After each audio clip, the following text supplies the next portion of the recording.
Like there is never a time in any field or any industry where the function doesn't or shouldn't change for the better. So the world of the rubber stamp on the paper, the word police, as I hear people negatively call HR, that's gone. That's been gone for years. Don't conduct your analysis in isolation because data is so incredibly powerful. Not defending just the tribe, but defending the organization. Those creative people that you really want to keep empowered, keep excited, keep motivated, keep thinking. A good experience pays dividends down the line. Stereotypes tend to break down in proximity. Welcome to We're Only Human, a podcast about human resources, business, technology, and the workplace. My name is Ben Eubanks, your host, and I'm so glad you're here. Hey everyone, welcome to We're Only Human. I am really glad that you're here today, and I get to share with you not just one, but two guests that you're going to learn from today.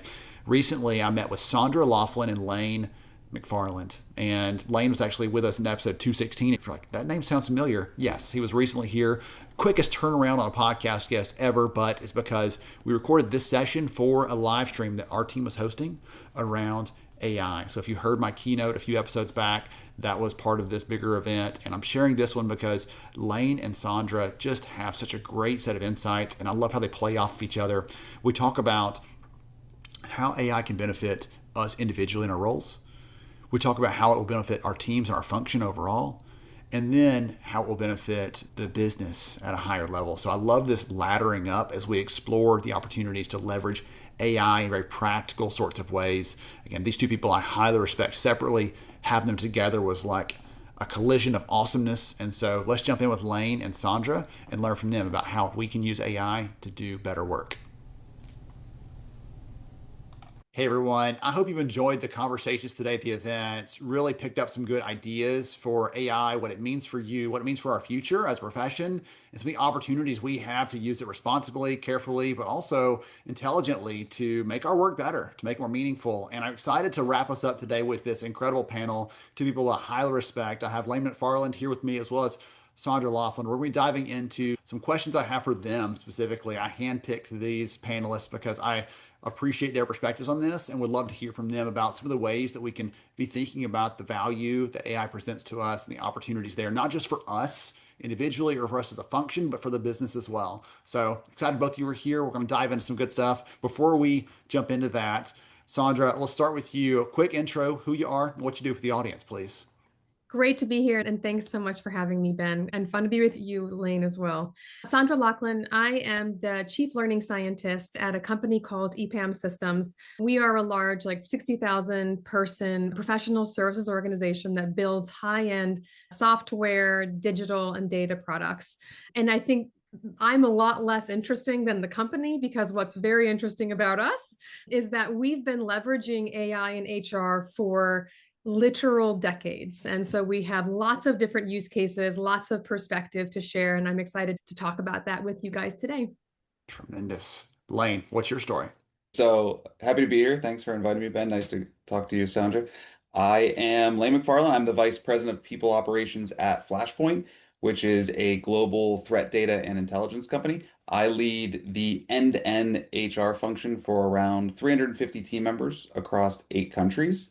So over the last 15 plus years, I've been transforming complex organizations. I had a strong focus on innovation, digital operations, and then over the last 3 to 4 years around automation and AI transformation.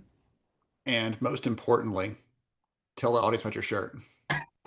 So my children dress me every day. So this is one of many in my repertoire of fun shirts. I think last time I did one of these talks, I was wearing bacon and eggs, or maybe it was a hot dog shirt, but Okay, so it's the Dino Chicken Nuggets for anyone that's like trying to figure out and pick out exactly what's on that. So my kids are not purveyors of, they're consumers of Dino Chicken Nuggets. And so I immediately recognize that. So any parent probably would too. So excited that you're both here. Looking forward to getting into this. And you both have some good things to share. I already know it. So Lane, I'm going to start with you on this one. I'm always reading the headlines, trying to see what's out there happening.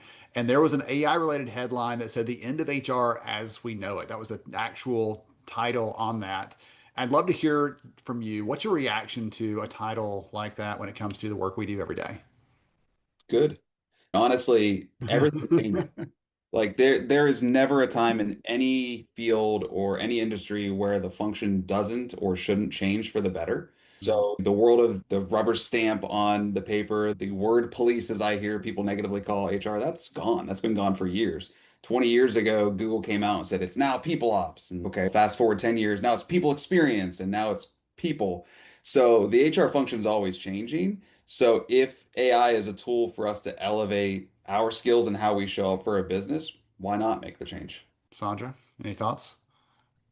Okay, and I'm going to say, as a company that has AI everywhere and all the things that we do, we still have HR, and HR is not the same as it is in other organizations. We are structured differently, we are staffed in some ways differently, our processes are different, we think differently about our work. So I think Lane is right. Like, I think there is a new evolution. It's an evolution. It's not like it's a complete, like, it's an evolving space, but the idea that AI would come in and change everything and not change HR is, I think, very naive. And I think there's evidence to show that there's a lot of benefit to the HR function and to the business when we change how we work. I appreciate that. Whether we call it something different, Lane, or Sandra, if we just change what we're doing, we're going to have to evolve with it. That's one of the things I called out earlier is change is going to happen to us, or change is going to happen because we are happening with it. Like we are going along with it. We are leading it. We are thinking about and contributing to it, or it's just going to happen to us. And you're always going to feel like you're in the passenger seat with no control, no say so, no authority at all, which is tough, a tough place to be. So if that's the case, I'm on board with that. I love us already. Shots fired. Let's go. Sandra, let's continue that thread you started pulling on there. So everyone talks about AI. But it's AI everything, like agents everything. It's all so vague and so broad that some people are talking about using an LLM for certain things. They're saying AI like it's one thing we can always point at and say, hey, there it is. And it's not. So let's get to some specifics if you don't mind. You pointed out, hey, EPAM's been doing some really creative stuff. I've seen some of the skills things that y'all are doing. It's mind blowing. So talk about the value for the average person out there listening who's working in learning and talent or in HR. What are the specifics, the value, the opportunity that AI presents? So there are a number of them. And I like to think about it as, I guess, like threefold. So one is within the HR function is actually improving the work that any individual is doing. And by improving, I mean changing. It's not necessarily better, it's just different. Where instead of doing a lot of the activities that we're doing today, we ourselves are going to be working alongside HR, AI agents who are expert at doing very specific tasks. And we're going to be reviewing their work, giving them feedback, adjusting, making changes based on it. And so our work will change to be us involved in processes that are more than just us. Second, we're going, and those are going to be like business tools for our own organization. Second, we're going to be working with AI-enabled HR tech, where there are agents built into those specific workflows or automations or whatever it is. And we're going to be engaging with it, and it's going to make our interactions with the technology a lot simpler. And then the third thing, and this is the most interesting thing for me, is that the real exciting thing about AI from an HR perspective is not what it does within the different silos of HR, but what it does across the entire talent lifecycle. And so what AI is going to enable us to do is actually to see end to end the employee journey, to actually leverage insights gained in the hiring process, in learning, or in talent performance management. It creates an entire infrastructure to help us support employees across their journey and not just focus so narrowly on our very specific step in that process. So Lane, we heard from Sandra this range of different things. I love the not just in the silos, but in the life cycle of talent and all those pieces there. What are your thoughts on some of the value that AI offers? Again, the average person out there. Some people are farther ahead, some people are farther behind, but anyone out there that's listening right now that's trying to do this work, what should they be looking for in terms of value? You're right. It depends on their learning curve that they're approaching. It depends on what their organizations are open to. You hear about AI nativity, you hear about AI and industry agnosticism when it comes to the HR field. And I think leveraging it to where you're at, both in your learning journey and what your company needs. LLMs right now are what we see. If you ask any like true techie, like AI, and they're like, it's not really AI. It's not AI, guys. So it's very interesting having these conversations with people that expect this automated intelligence. In reality, it's just an additional resource for us to offset. So if it's somebody that's just getting started in their journey, it's a great opportunity to utilize for research purposes. There's so many tools out there where you can pull at the thread. If I think back to 15 years ago, writing a policy would take me an hour of research, 1 hour of writing, and then an hour of review from a peer that knew more than I did to make sure everything was correct. And then I go back on third or fourth drafts. Now it takes me 10 minutes of research and understanding, maybe 13 seconds of actually writing it, and then the review process is actually more involved than it used to be. So the creative aspect of what people can utilize it for is very high. If you are already into your learning journey, LLMs are second nature to you. You have your prompt engineering down, you have a system, you have customization going on. Then you start looking at the nativity that Sandra was saying. The AI native tools inside our tool sets now are elevating HR as our capability. So the amount of time it took you to use Excel or use Sheets to manipulate data sets, do pivot tables, do V or X lookups, move the data where you need it to go, to put together a chart that is customized to match all of the different marketing styles and structures and colors that you need to have to present to a board would take hours, or a team to do all this manipulation. Now you have a resource that can help do that within a tool. It can pull the data that you're asking for, give you that data for you to make informed decisions. And then all of the automation, the integration between tool sets is not only happening now, but it's so important going forward as companies start looking at, again, at HR as like a cost center rather than a strategic advantage.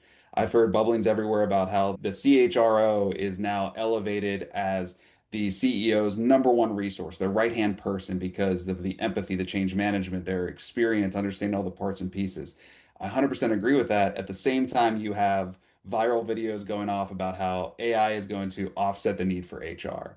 And I think that if you think about it from both perspectives, you're elevating the function with your strategic advantage while automating the mundane, the monotonous tasks, the integrations between tool sets that can then manipulate the data fields without you having to have direct involvement, aside from that human intervention when needed. I feel like you threw in VLOOKUP and XLOOKUP just to show some nerd street cred there. Like it Super wasn't nerd. like Yep. both. I see some organizations that are larger that have started to split out, similar to what you both used to earlier, where we have the very compliance focus, just are we checking the boxes? That level of thing is almost like the compliance department. And then the HR or the people side is more of the strategy, more of the talent side, more of the development skills, the bigger picture. How do we align to the business and make things move forward as an organization? And that sort of split to me is what you're talking about there, where there's those things that we take for granted, like that should be handled and it doesn't change and it's the same at every company. Sure, automate the heck out of those things because it doesn't add value to have a human. The marginal value of having Lane touch that or Sandra touch that is not there. But to have Lane or Sandra in that meeting, coaching that leader on that skill they have to build because their team needs them to show up and be present to lead well, that human connection, that human value of that interaction is high. And so right now we may be sacrificing that second one because we're spending time on the first one. And the more we can get that off our plate and spend time there, I get encouraged by those opportunities that presents essentially. Okay. We talked about this for the individuals here. Let's talk about it. Sandra, I'll come back to you. Let's go a level higher. Okay. We're going to keep climbing this ladder. So we talked about individuals. Let's go to the level of your team, your departments, right? For the learning, the talent, the HR team at EPAM or to other organizations. Where does that value come from? What does that look like? Is it different than what it is for an individual, or is it just an expanded version of it? I think it's very different. And I think that kind of goes to Lane's point around HR becoming actually like one of the most critical functions as opposed to a kind of back office like cost center. And this is a fundamental change. And I think it's being wrought because of the fact that skill AI is coming in and hitting all of us at the same time. You think about like our workforce strategies, they were largely like hiring strategies because if you were missing some skills, you either go hire for those or you get some like outsourced vendor and you're good. But now those talent pools don't exist. And so we are now forced to understand our workforce and actually invest in it to upskill, to change roles, evolve. And because the workforce is going to become humans plus AI, it requires a completely different level of understanding of our workforce and a strategic approach to it. And so this is what I find most exciting about this movement in AI from an HR perspective. It's that finally HR has no choice but to step up and actually be a true partner to the business. And I say that this is an HR choice, and it's not entirely true, but it's, I think, a big chunk of it is, because we have so long talked about our function not using business language and not actually framing it from business value and strategy realization. And I think we no longer have the option to continue down that path. Like, we are going to have to get much smarter about our own businesses so that we can truly be that right hand that the CEO needs. No. Engagement's the answer to everything, Sandra. What do you mean? I feel like everything, I'll give a great answer and then I have a comedic relief. I should need to stop doing that. So I love that. I completely agree. Our function has to rise up, has to be not just a cost center, be a driver of impact, a driver of value, create new things that weren't there before, create new value, not just hiring, but guess what? Now that we're using these tools, we can see across the workforce in a way we couldn't before. And we know that we were about to step right over this person who's perfectly qualified and interested in it. They got their hand raised virtually to do this.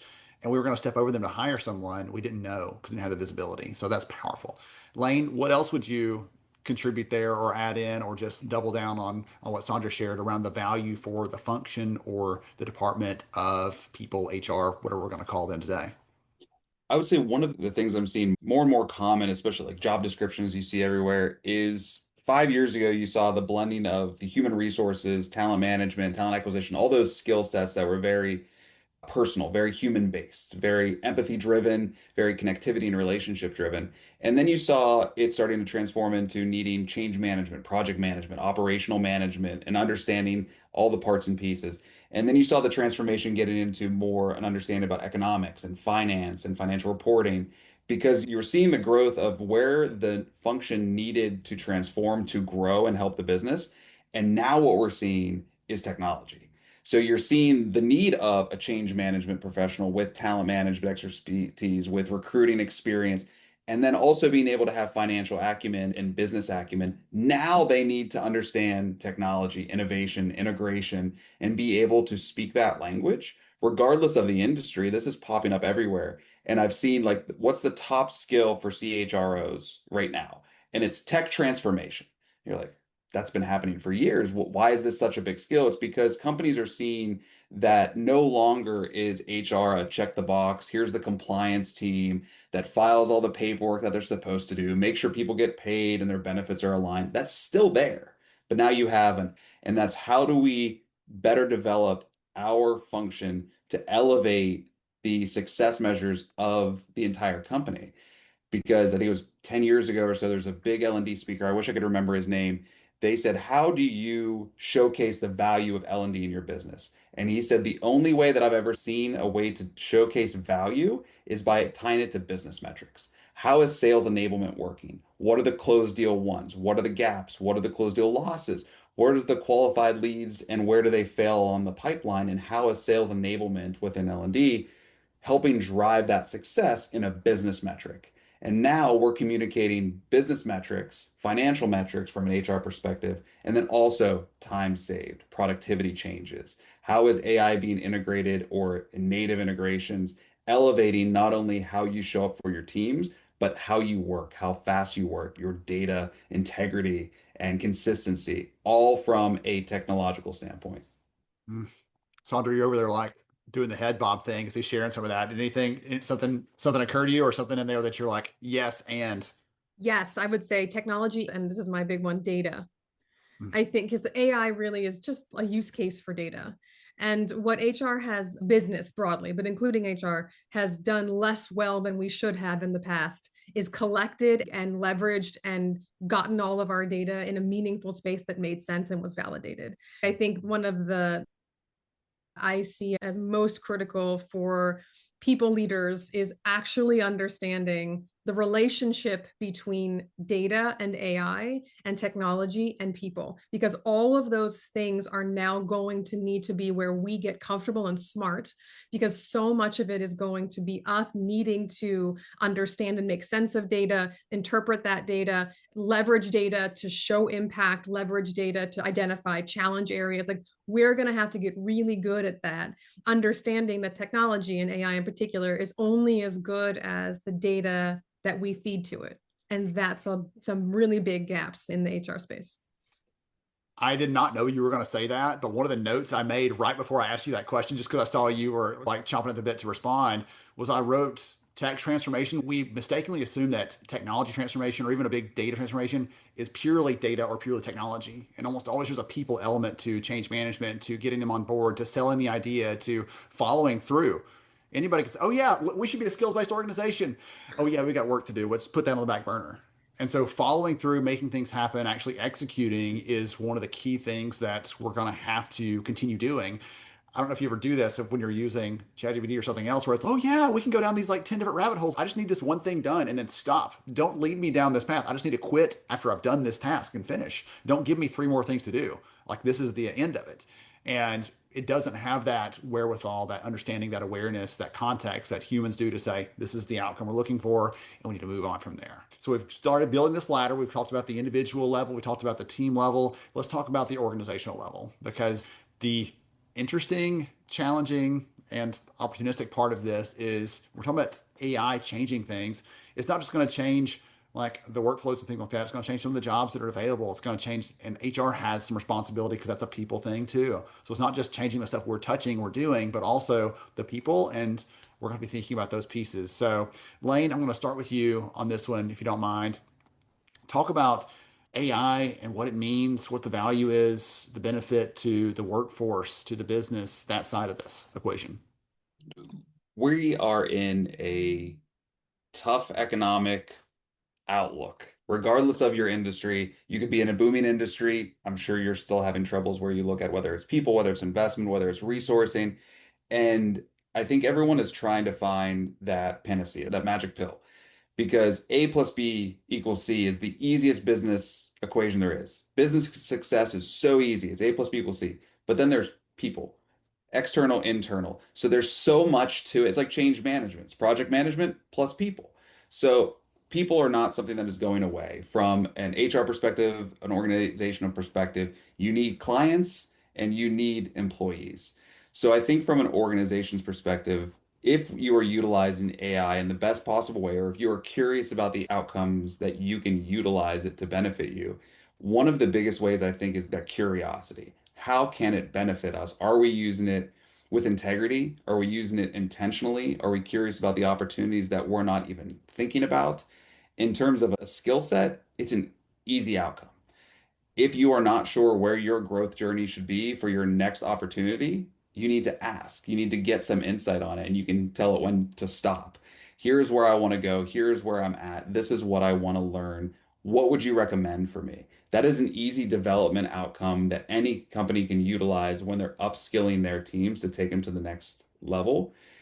What I like in terms of like how it elevates the company is we need to start focusing on more intentionality with where we're going as a company.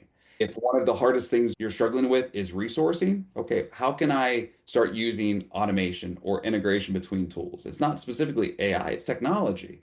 How can I offset the amount of time my team is making HR admin updates in an HRIS and then going into the payroll system and making those same updates and then reporting it via Google or Teams to understand exactly who's owning what and where? Can I integrate? Can I automate? Can I make sure those feeds are accurate? Can I make sure there's data integrity? It's Sandra's recommendation. Data integrity is everything, and the data that you have can lead to a lot of positive outcomes for a business. And you hear this all the time. My conversation with my network, like we have a lot of data, we just don't know what to do with it. And my question always is, what do you want to do with it? What is it supposed to lead you to? Surveys is engagement is like the top thing you see everywhere. Every HR convention I go to, the 5 out of 8 meetings are all about engagement. And it's reminiscent of you can fix it with a pizza party. Like, that's not what people want. So it might be. But if you're looking at survey data, unless it's tied to business outcomes, it's useless data. If you're pulling all this information on where team members are struggling, the value they feel from the company to them, the value in which managers are holding to their team members, are they communicating? If they're not communicating, there's an issue right there. If the type of engagement activities are distracting from their work, you don't need more engagement. You need more intentional engagement that is clearly defined by your company culture. What will that yield? Are the teams struggling with skill development? Are they struggling with too much development? Are they required to do an hour of training every month and they can barely reach that? All right, now you have a productivity or a bandwidth issue or a resource. So all of the data that we're gathering can elevate a company at all levels, but we need to utilize that data intentionally to give us real business outcomes. And if we need to offset that time, we can ask AI natively or externally LLMs to start taking those big data sets and give us an understanding of what you're seeing. What are you not seeing? What is a critical gap that you've noticed in these 1,000 responses that is consistent? What are the themes? So it's an easy way that we used to have to actually read every single response, and you have the NA from multiple team members to the 6 paragraph essays they're writing and having to contextualize and make a little hash mark on a piece of paper. But now you have that being done at the speed of light that you can then pull that thread and start tying it to real outcomes. Sandra, we could pick any number of things. I don't know about a pizza party, but a chicken dino nugget party would be the winner. Sandra, you heard some great things there from Lane around some of the opportunities for the business side and the workforce side. Anything to add there? I think there are many opportunities. And I want to talk about the dark side of those opportunities, if you will. I think there's a lot of mixed messages and confusion in the space around like how AI is going to impact the workforce, right? There's a lot of people that say, oh, AI is just going to make your work better. And that is true, right? Over time, better, right? Over time. But I think the headlines are very clear about this, right? The knee-jerk reaction of many leaders is going to be looking for headcount reduction because AI can come in and take parts of several different jobs, and therefore you need few people around. Like there's no way that we're going to get around this. And I think one of the most essential roles for HR in this space is to be advocating for the people, but from a data-driven perspective, right? We need to be looking at, with our business, with our AI leaders, looking at where AI is likely to come in and do tasks that are done by people today. Like we need to get ahead of that because we need to help position the people that are doing those tasks right now with upskilling, with mobility opportunities, right? We need to be the ones talking to our executives and saying, okay, AI may be able to do a lot of our entry level roles. We still need entry level people because in 5 years, who's going to be like, we have to be the ones in the room from a understanding and in a business intelligent way, advocating for the business by advocating for people. And I think that this is why I'm so passionate about HR understanding data and tasks and AI and the business, because I don't see anyone else who's going to be the person in the ear of the executives who are seeing AI primarily as a headcount activity, as opposed to a business and evolution with people as a core part of that. Yes. We already know, and there are several fields where you can see there are impacts to headcounts, but at the same time, there are also impacts to upside, new opportunities, new value we can create where we couldn't before. And that is what excites me. Lane talked about something that humans we used to do, but Lane, one of the things we found when we actually dug into this with an experiment, we found that the AI, like if I'm reading through that and my boss is the jerk, I'm reading those comments. Every time I see that, I'm like, yes, see, I knew it. And like I'm confirming some bias that I have because we're biased consuming those comments from that. AI doesn't have that sort of thing. So it's just looking through there. It can flag the things, but it can see them in a way that we humans just can't. So yes, as I said earlier, like doing things we were doing, but also some things in better ways than we could ever do them. Sandra, there's not a chance that any of us have the free time to go look at every skill our people have past the top 2 or 3 and figure out where they could be and the likelihood they'd fit into those positions, which don't have that ability to do that. So 2 data points I'll share with y'all from 2 different pieces of research that I don't have the actual numbers on. So 2 directional things that tie in very well with what I heard from you both. It was so interesting to hear that. So number 1, we did some research this year on becoming a data-driven HR function. What does it take to do that? And we actually asked a question in there. Are you more people focused? Let's hold hands and sing. Or are you more data focused? Numbers, data, evidence, or a combination of both? Which one's the best way to be? And we found that when a company picked one or the other instead of that all encompassing answer, their results were poor. Their leadership, they said their leadership didn't really get them. They felt like they were out of touch with things. They didn't tell stories well with their data. All those negative outcomes started coming out when they said we got to be one or the other. But the ones that said both had better outcomes overall. The other one I'll share is Sandra, you talked about like the skills piece a little bit and the direction we're giving to people. The thing that it's one of those things that makes you just scratch your head. We asked in a survey a couple of years ago now around how do your people know what skills are important to develop? And right now, I'd argue it matters more than it did 3 or 4 years ago. They need to know what's next because they're reading the same headlines we are. And the majority of companies said, we're expecting managers to be conveying those to their people. They should be sharing that stuff down and flowing it down. We then asked workers in that same study, how do you know what skills are important to develop? And the majority of them said, I've got to figure it out myself. A manager doesn't even tell me. And so companies are expecting it. The employees are hoping for it. And the managers are like, what do you mean skills? I just got to get these tasks done this week. And so there are opportunities for us to plug in there. And I love the way you talked about that, about having, we've got to be the voice in the room speaking to those things because who else is going to? Yes, sure, you can save somebody on headcount right now. Sure, you can. But have you thought about cost ABC, long-term challenge X, all these things that comes up as variables that we see because change management, superpower, that's what we do. Okay, so I've got one last question that I did not prepare either of you for, and good luck to you. Sandra, I'll start with you. What is something that you hope AI does away with? Something that's like you have to do or it's a part of work or something else you're like, just be done. No more of that. Thank goodness AI took care of it. Oh, there's like a million things. I guess the thing that you know what? It's okay. I'm a learning person. And so I'm going to say stupid content creation. Like so much of what we have defined our function by is getting like experts to tell us stuff that we package up and then can we not do that? Can we instead actually focus on giving employees practice and feedback opportunities, right? Can we give them informal learning opportunities? Can we get past our function as content and really change how we think about our work to be enablement of new behaviors and learning? I'm like so excited about that. Okay, I think you've got a whole bunch of people like Lane's over. Yes, please. If you got that right now, I'll just go ahead and buy that, Sandra. I'll just yes, let's get it. Lane, what would be your thing? You're like, just do away with it, no more. Oh, that's such a tough one. There's so many things that I even think about in a day. It's along the same lines of what Sandra said. It's how I consume, both from a knowledge perspective and an employee facing perspective. A payroll review, I shouldn't have to go line by line. I should see the flags.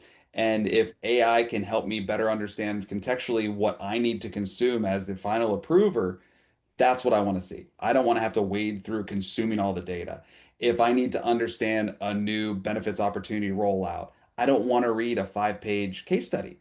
I want to see the top 20% that will give me 80% understanding. That way I can relay that effectively. If a team member is struggling with a question, I don't want to filter through all of the information. What they say, you don't go to a doctor and say, well, I was standing on this ottoman, and then it's not really an ottoman, it's a table, but then the table, and they go on. And what they want to know is, this hurts. How can I help you? And so, if there's a better way to help me filter through what we used to see as a function, is that true focus on the details, the data's in the details. Give me what I need so I can do my job faster and better to help show up for my team members in the way that they need. I love it. I love that so much. Both of those were great examples that illustrate this. The best of us don't think about AI as a way to keep people at arm's length. It's not about substituting for that. It's about knowing them better so we can serve them better. Sandra, in terms of I can deliver content that's going to help you do more next year so you can earn more money because you're going to blow your career out of the water in the best way. And Lane, listen, I'm going to get you in here. I'm going to get you the help that you need so you can get back to work. We're all happy with that. And I can get back to work, which I'm doubly happy about. So those examples are so great. I love them so much. For the audience out there, if they want to connect with either of you, follow you after hearing your great thoughts today, Lane, what's the best way to do that? LinkedIn, I never turn down a networking opportunity. I never turn down a connection request. And if anybody has questions, I'm always there to answer.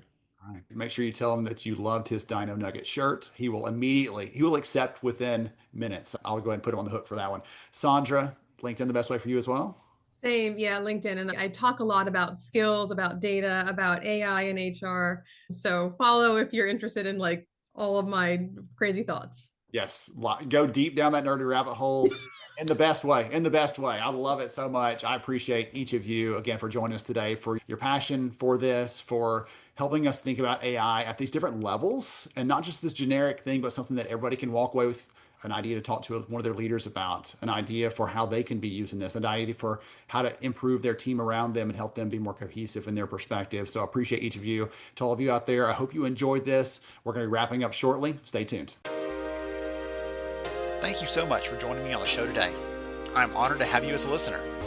If you enjoyed this episode, please take 10 seconds to rate it at iTunes, Stitcher, or wherever you listen to your podcast. Also, if you know a friend that could benefit from today's conversation, please pass it their way. After all, a rising tide lifts all ships. To see show notes, sponsor information, and our full show archives, visit onlyhumanshow.com.